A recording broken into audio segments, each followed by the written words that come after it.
உலக அளவில் வரலாறு படைக்கும் கமல் மற்றும் வெற்றிமாறன் பட அறிவிப்பு வெளியான தகவல். உலகநாயகன் கமல்ஹாசன் நடிப்பில் கடந்த ஜூன் மாதம் வெளியான திரைப்படம் தக்லைஃப். இந்த திரைப்படத்தை இயக்குனர் மணிரத்னம் இயக்கியிருந்தார். ஏ.ஆர். ரஹ்மான் இந்த திரைப்படத்திற்கு இசையமைத்திருந்தார். ராஜ்கமல் நிறுவனம், ரெட் ஜெயின் மூவிஸ் மற்றும் மெட்ராஸ் டாக்கீஸ் ஆகிய 3 நிறுவனங்கள் இந்த திரைப்படத்தை இணைந்து தயாரித்திருந்தது.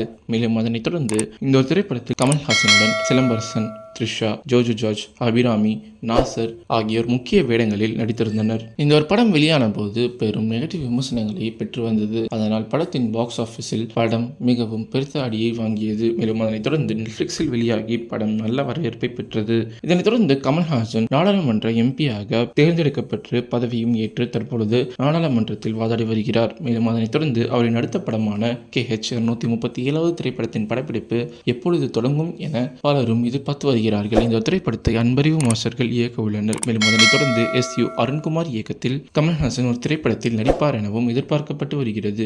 தற்போது வெளிவந்துள்ள தகவலின்படி வெற்றிமாறன் அவர்கள் சிம்புவின் 49வது திரைப்படத்தை இயக்கி வருகிறார். இந்த திரைப்படத்தின் படப்பிடிப்பு முடிந்தவுடன் அவர் கமல்ஹாசனை வைத்து ஒரு படம் இயக்க உள்ளதாக தகவல்கள் வெளியாகி இருக்கிறது என்பது குறிப்பிடத்தக்கது.